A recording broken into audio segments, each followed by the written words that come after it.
قال اللہ تبارک و تعالی فی القرآن المجید والفرقان الحمید۔ سورۃ توبہ کی آیت نمبر 113 ہے۔ اللہ پاک نے ارشاد فرمایا ما کانا لنبی، نبی کے لیے یہ جائز نہیں ہے، والذین آمنوا، اور نہ ہی ایمان والوں کے لیے جائز ہے، ان یستغفروا للمشرکین، کہ وہ مشرکوں کے واسطے بخشش کی دعا مانگیں۔ یعنی اللہ پاک نے فرمایا کہ اللہ کے نبی کے لیے بھی یہ جائز نہیں اور مسلمانوں کے لیے بھی یہ جائز نہیں ہے کہ مشرکین کے لیے بخشش کی دعا مانگی جائے۔ یعنی مشرکوں کے واسطے بخشش کی دعا مانگنا از روئے قرآن ناجائز ہے۔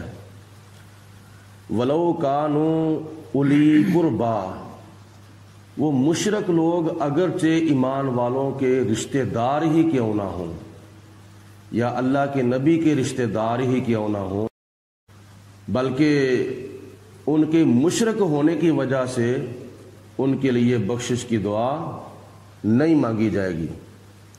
من بعد ما تبین لہم، اس کے بعد کہ ظاہر ہو چکا ہے ان کے لیے کیا، انہم اصحاب الجحیم، کہ بے شک وہ دوزخی ہیں، بے شک وہ جہنمی ہیں۔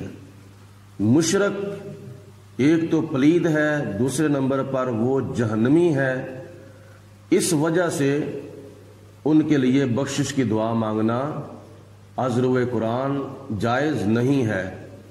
ایمان والوں کے لیے بخشش کی دعا مانگی جائے گی جو نبی پاک علیہ الصلوۃ والسلام کا کلمہ پڑھتے ہیں، جیسے ہم 5 وقت کی نماز میں پڑھتے ہیں آخری اتحیات کے اندر، ربنا اغفر لی، یا اللہ مجھے بھی بخش دے، ولوالدیہ، اور میرے مسلمان والدین کو بھی بخش دے، وللمؤمنین یوم یقوم الحساب، اب سے لے کر قیامت تک جو آنے والے مسلمان ہیں یا اللہ پاک ان کو بھی بخش دے۔ ایک وقت ایسا بھی تھا کہ نبی پاک علیہ الصلوۃ والسلام کو اللہ تعالیٰ نے اس وقت تک مشرکین کے لیے بخشش کی دعا مانگنے سے منع نہیں فرمایا تھا۔ مفسرین کرام فرماتے ہیں کہ یہ آیت مبارکہ سورۃ توبہ کی 113 نمبر آیت جو ہے یہ ابو طالب کے بارے میں نازل ہوئی ہے۔ ابو طالب نبی کریم علیہ الصلوۃ والسلام کا چچا تھا۔ ابو جال بھی حضور علیہ السلام کا چچا تھا مگر دور و نزدیک سے، اور ابو لہب جو تھا وہ حضور علیہ السلام کا سگا چچا تھا۔ حضرت سیدنا امیر حمزہ رضی اللہ تعالی عنہ بھی نبی پاک علیہ السلام کے چچا تھے۔ حضرت عباس بن عبد المطلب بھی نبی پاک علیہ السلام کے سگے چچا تھے۔ حضور علیہ الصلوۃ والسلام کے 11 چچاؤں اور تاؤں کے بارے میں تاریخ میں آتا ہے کہ حضور علیہ الصلوۃ والسلام کے چچاؤں میں 2 چاچے ایسے ہیں جنہوں نے نبی پاک علیہ السلام کا صراحتاً کلمہ پڑھا ہے، حضرت امیر حمزہ رضی اللہ تعالیٰ عنہ اور حضرت عباس رضی اللہ تعالیٰ عنہ۔ باقی ابو لہب وغیرہ وہ کافر تھے، اور کئی حضور علیہ السلام کے چاچے اور کئی تائے ایسے۔ تو ابو طالب کے ایمان کے بارے میں اختلاف ہے۔ کچھ علماء کہتے ہیں کہ ان کو مسلمان کہنا چاہیے، اور کچھ علماء کہتے ہیں کہ ان کا ایمان ثابت نہیں ہے۔ اور یہ آیت مبارکہ کا جو شان نزول ہے اس سے بھی یہ چیز ثابت ہے کہ جب ابو طالب کا آخری وقت آیا تھا تو نبی کریم علیہ الصلوۃ والسلام ابو طالب کے پاس گئے تھے، کیونکہ حضرت عبد المطلب رضی اللہ تعالی عنہ کی وفات کے بعد، یعنی آپ کے دادا جان کی وفات کے بعد، آپ کی کفالت کا جو ذمہ ہے وہ ابو طالب نے لیا تھا۔ اور ویسے بھی نبی پاک علیہ الصلوۃ والسلام کے ساتھ ابو طالب نے بہت ہی احسان اور بہت ہی اچھا سلوک کیا تھا۔ تو جب ابو طالب کا آخری وقت آیا تو حضور علیہ الصلوۃ والسلام اس ارادے سے گئے کہ میں اپنے چاچے کو کلمہ پڑھاؤں۔ انہوں نے میرے ساتھ بڑا تعاون کیا ہے، بچپن کے اندر بھی اور جوانی کے اندر بھی، اور اعلان نبوت کرنے کے بعد بھی انہوں نے میرے ساتھ بڑا تعاون کیا ہے۔ یہاں تک روایات میں آتا ہے کہ جب نبی پاک علیہ السلام نے اعلان نبوت کیا تو مکے کے کافروں نے ابو طالب سے جا کر کہا کہ اے ابو طالب، اپنے بھتیجے کو سمجھاؤ، وہ ہمارے بتوں کو برا بھلا کہتا ہے، ہمارے بتوں کو جھوٹا کہتا ہے، اور وہ ایک خدا کا اعلان کرتا ہے اور ہمارے بتوں کی مخالفت کرتا ہے، تو آپ ان کو سمجھائیں کہ وہ ہمارے بتوں کی مخالفت نہ کرے، ہمیں اس سے تکلیف ہوتی ہے۔ تو ابو طالب نے نبی پاک علیہ السلام کو کہا کہ اے میرے بھتیجے محمد صلی اللہ علیہ وسلم، کافر جو ہے وہ ایسا کہتے ہیں۔ تو حضور علیہ السلام نے فرمایا کہ چاچا، اگر یہ کافر میرے دائیں ہاتھ کے اوپر سورج لا کے رکھ دیں، میرے بائیں ہاتھ کے اوپر چاند لا کے رکھ دیں، اور میرے قدموں میں ہیرے لال جواہرات درہم و دینار دنیا کی دولت کے ڈھیر بھی کر دیں، تو پھر بھی میں سچے خدا کی الوہیت کا اعلان کروں گا، اور یہ بت جھوٹے ہیں، میں ان کو سچا نہیں کہہ سکتا ہے، اس لیے یہ جھوٹے خدا ہیں، لہٰذا مجھے یہ حکم دیا گیا ہے کہ لا الہ الا اللہ، اللہ کے سوا کوئی عبادت کے لائق نہیں ہے، محمد الرسول اللہ، اور میں اللہ تعالیٰ کا پیارا سچا رسول بن کر آیا ہوں۔ تو پھر ابو طالب نے کہا کہ اے بھتیجے، آپ کا جو دل چاہتا ہے آپ کریں، تو میں آپ کے ساتھ ہوں، میں آپ کی حمایت کروں گا۔ لیکن ساری زندگی اس طرح گزر گئی، تو آخری جب وقت آیا تھا تو نبی پاک علیہ الصلوۃ والسلام نے ارادہ فرمایا کہ میں ابو طالب کو کلمہ پڑھاؤں، کیونکہ انہوں نے میرے ساتھ بڑا تعاون کیا ہے، بچپن کے اندر بھی، جوانی کے اندر بھی، اور اعلان نبوت کے بعد بھی۔ تو جب گئے تو وہاں ابو لہب بھی موجود تھا وغیرہ وغیرہ۔ تو نبی پاک علیہ السلام نے فرمایا کہ اے چاچا، تم میرا کلمہ پڑھ لو، اگر تم میرا کلمہ پڑھو گے تو قیامت کے دن میں تمہاری اللہ کی بارگاہ میں شفاعت کروں گا۔ تو جب حضور علیہ الصلوۃ والسلام نے یہ فرمایا تو ابو لہب وغیرہ نے رکاوٹ ڈال دی، جس کا نتیجہ یہ نکلا کہ مرتے دم بھی ابو طالب کے کلمہ پڑھنے کا ثبوت جو ہے وہ نہیں ملا۔ تو اس طرح کی اور کافی روایات تفسیروں کے اندر، حدیثوں کے اندر ملتی ہیں۔ تو اس وقت اللہ پاک کی ذات بابرکات نے یہ آیت مبارکہ نازل فرمائی تھی کہ ما کان لنبی، اللہ کے نبی کے لیے یہ جائز نہیں ہے، والذین آمنوا، اور نہ ہی ایمان والوں کے لیے یہ جائز ہے، ان یستغفروا للمشرکین، کہ وہ مشرکوں کے واسطے بخشش کی دعا مانگیں، یہ جائز نہیں ہے۔ ولو کانوا اولی قربا، اگرچہ وہ ان کے قریبی رشتہ دار ہی کیوں نہ ہوں، من بعد ما تبین لہم انہم اصحاب الجحیم، بعد اس کے کہ ان کا دوزخی ہونا واضح ہو چکا ہے۔ اور اس کے بارے میں ہمارے بڑے بڑے مشائخ اور بڑے بڑے مفسرین کا یہی عقیدہ ہے، اور حتیٰ کہ حضرت داتا گنج بخش رحمۃ اللہ تعالیٰ علیہ، حضرت غوث اعظم شیخ عبد القادر جیلانی رحمۃ اللہ تعالیٰ علیہ، حضرت پیر مہر علی شاہ صاحب رحمۃ اللہ علیہ، اعلیٰ حضرت امام احمد رضا خان فاضل بریلوی رحمۃ اللہ تعالیٰ علیہ، ان بزرگوں نے ابو طالب کے عدم ایمان کے بارے میں ہی لکھا ہے کہ ان کا ایمان ثابت نہیں ہے۔ ویسے نبی پاک علیہ الصلوۃ والسلام کی حمایت اور تعاون حضور علیہ الصلوۃ والسلام کے ساتھ انہوں نے بڑا کیا ہے۔ تو اللہ پاک کی ذات بابرکات نے ارشاد فرمایا وما کان استغفار ابراہیم لابیہ الا عن موعدۃ وعدها ایاہ فلما تبین لہ انہ عدو للہ تبرأ منہم ان ابراہیم لأواہ حلیم۔ حضرت ابراہیم علیہ السلام نے بھی اپنے عرفی باپ سے مراد چچا آزر ہے۔ ابراہیم علیہ السلام کے باپ کے بارے میں بھی یاد رکھیں، جناب ابراہیم علیہ السلام کے والد جو تھے وہ آزر نہیں تھے، تارخ تھے، اور آزر جو تھا وہ حضرت ابراہیم علیہ السلام کا چچا تھا، جو کہ بت پرست بھی تھا، بت گر بھی تھا اور بت فروش بھی تھا۔ اس کے شرک کے اندر کسی قسم کا بھی قرآن پاک کی روشنی میں شک نہیں ہے۔ وہ مشرک تھا، بتوں کی پوجا کرتا تھا اور بتوں کی پرستش کرتا تھا۔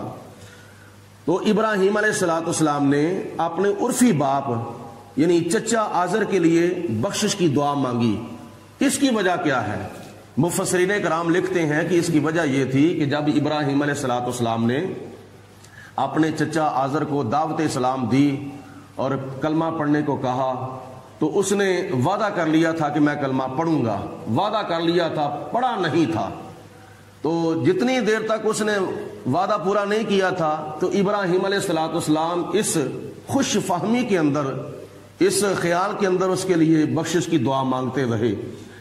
وما کان استغفار ابراہیم لابی، ابی کا معنی اردو کے اندر باپ بھی ہوتا ہے، والد بھی ہوتا ہے، اور حقیقی جو والد ہے نا، حقیقی باپ جو ہے، اس کے اوپر قرآن پاک کی روشنی میں لفظ والد استعمال ہوا ہے۔ لفظ ابی جو ہے یہ ایک عرف عام کے اندر استعمال ہوتا ہے، یعنی سگے باپ کے لیے بھی، یعنی سگے باپ کو بھی باپ کہا جا سکتا ہے، اور چاچے کو بھی باپ کہا جا سکتا ہے، تائے کو بھی باپ کہا جا سکتا ہے، سسر کو بھی باپ کہا جا سکتا ہے۔ اس طرح کئی رشتوں کو باپ کہا جا سکتا ہے۔ جیسے نبی پاک علیہ السلام نے حدیث پاک میں ارشاد فرمایا کہ بندے کے 3 باپ ہیں، والد ایک ہی ہے، باپ 3 ہیں۔ وہ 3 باپ کون سے ہیں؟ ایک تو حقیقی باپ، اور ایک سسر باپ، اور تیسرے نمبر پر جو بندے کا استاد ہوتا ہے وہ باپ ہوتا ہے۔ اور ان میں سے جسمانی باپ ایک ہے، دوسرے جو باپ ہیں وہ روحانی ہیں۔ تو اس وجہ سے حضرت ابراہیم علیہ السلام نے اپنے چچا کو ابی کہا ہے، یعنی عرفی باپ اس کا معنی کیا جائے گا، سگا باپ نہیں بلکہ چچا اس کا معنی کیا جائے گا۔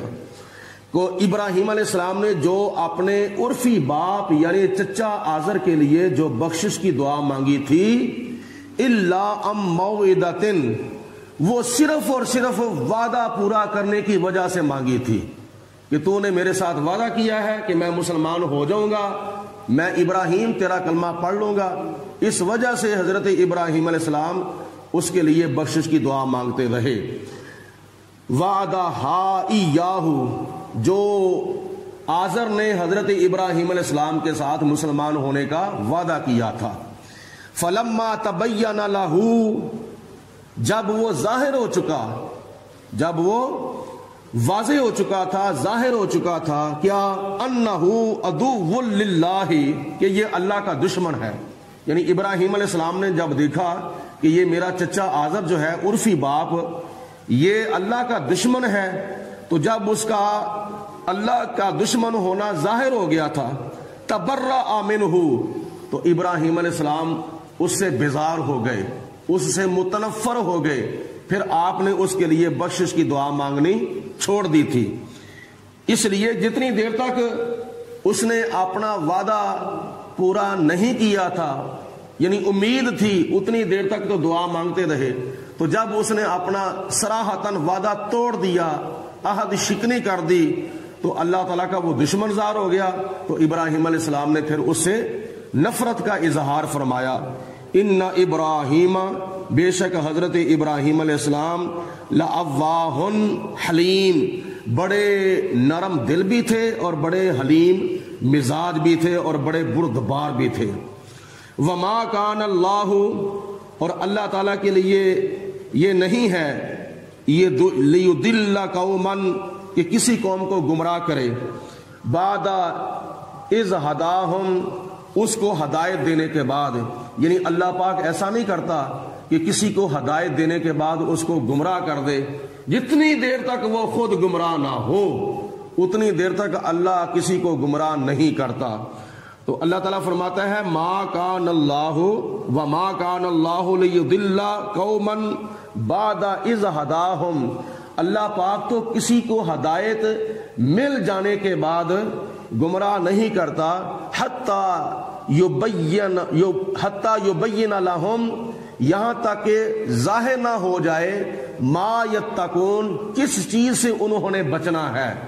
جتنی دیر تک یہ ظاہر نہ ہو جائے اتنی دیر تک اللہ پاک کسی کو گمراہ نہیں کرتا۔ اس آیت مبارکہ کے شان نزول کے بارے میں مفسرین نے لکھا ہے کہ جتنی دیر تک اللہ پاک کی ذات بابرکات نے مسلمانوں کو مشرکوں کے لیے بخشش کی دعا مانگنے سے منع نہیں فرمایا تھا، اتنی دیر تک صحابہ کرام اپنے مشرک رشتہ داروں کے لیے بخشش کی دعا مانگتے تھے۔ تو جب منع فرما دیا کہ اب تم نے مشرکوں کے لیے بخشش کی دعا نہیں مانگنی، تو پھر صحابہ کرام کے دل کے اندر یہ خیال پیدا ہوا کہ ہم نے جو مشرکوں کے لیے اس سے پہلے ماضی کے اندر بخشش کی دعا مانگی ہے اس کا کیا بنے گا، یا وہ ہمارے نامہ اعمال کے اندر کیا لکھا جائے گا، نیکیاں لکھی جائیں گی یا بدیاں لکھی جائیں گی جو ہم نے مشرکوں کے لیے بخشش کی دعا اس سے پہلے مانگی ہے۔ تو اس وقت اللہ پاک کی ذات بابرکات نے یہ آیت مبارکہ نازل فرمائی کہ اے میرے مسلمان بندو، جتنی دیر تک تمہارے لیے یہ ظاہر نہ ہو جائے کہ کس چیز سے بچنا ہے اتنی دیر تک اللہ پاک کسی کو گمراہ نہیں کرتا۔ ان اللہ بکل شیء علیم، بے شک اللہ پاک ہر چیز کو جاننے والا ہے۔ ان اللہ، بے شک اللہ تعالیٰ وہ ہے، لہو ملک السماوات والارض، جس کے لیے زمینوں کی بادشاہی اور آسمانوں کی بادشاہی ہے، ذاتی طور پر جس کے لیے بادشاہی ہے۔ یحیی و یمیت، اور وہ زندہ بھی کرتا ہے اور وہ مارتا بھی ہے، یعنی مردوں کو زندہ کرتا ہے اور زندوں کو مارنے والا ہے۔ زندوں کو مارنا یہ اللہ کی صفت ہے اور مردوں کو زندہ کرنا یہ اللہ کی صفت ہے۔ اس سے ایک یہ بھی مسئلہ یاد رکھیں کہ جس طرح مردوں کو اللہ کے سوا کوئی زندہ نہیں کر سکتا، ہاں جس کو اللہ پاک نے ہمت طاقت عطا فرمائی ہے اپنے نبیوں میں سے، اپنے ولیوں میں سے، وہ اللہ تعالیٰ کی قدرت اور اللہ تعالیٰ کی عطا کی ہوئی طاقت سے مردوں کو زندہ کر سکتے ہیں۔ یہ خدا تعالیٰ نے اپنی صفت کا پرتو اپنے نبیوں کے اندر ڈالا ہے، جیسے موسیٰ علیہ السلام کی دعا سے کوہ طور کے اوپر اپنا جو نمائندے گئے ہوئے تھے 72 وہ زندہ ہوئے تھے، حضرت حزقیل علیہ السلام کی دعا سے ہزاروں مردے جو تھے ان کی قوم کے وہ زندہ ہوئے تھے، اور قرآن پاک میں کئی اس طرح کی مثالیں موجود ہیں۔ حضور علیہ السلام نے حضرت جابر رضی اللہ تعالیٰ عنہ کے بچوں کو اللہ کے حکم سے زندہ کیا تھا۔ تو ذاتی طور پر یہ اللہ کی صفت ہے کہ اللہ کے سوا کوئی کسی مردے کو زندہ نہیں کر سکتا۔ تو جس طرح اللہ پاک کے سوا ذاتی طور پر کوئی کسی مردے کو زندہ نہیں کر سکتا، تو اسی طرح اللہ کے سوا کوئی زندے کو کسی کو مار بھی نہیں سکتا۔ جان بوجھ کر بغیر قصور کے کسی کو قتل نہیں کرنا چاہیے۔ ہاں جو اللہ پاک نے قرآن پاک میں جو کچھ شکیں بیان فرمائی ہیں، کچھ اجازتیں دی ہیں، جیسے قصاص کے طور پر کسی کو قتل کیا جا سکتا ہے، مرتد کو قتل کیا جا سکتا ہے، گستاخ رسول کو قتل کیا جا سکتا ہے، اور جو جانور جو حلال ہیں ان کو بسم اللہ اللہ اکبر پڑھ کر اللہ کے نام پر ذبح کیا جا سکتا ہے۔ تو اس طرح کی کچھ شکیں ہیں، لیکن ذاتی طور پر یا بغیر قصور کے کسی کو قتل کرنا یہ بہت بڑا کبیرہ گناہ ہے، اور جو کہ بغیر شرعی حد کے یا بغیر دیت دیے یا بغیر قصاص لیے وہ اللہ تعالیٰ قیامت کے دن معاف نہیں فرمائے گا۔ وما کان وما لکم من دون اللہ، اور تمہارے لیے اللہ کے سوا من ولی، ذاتی طور پر کوئی کارساز نہیں ہے، ولا نصیر، اور نہ کوئی ذاتی طور پر اللہ کے سوا تمہارا کوئی مددگار ہے۔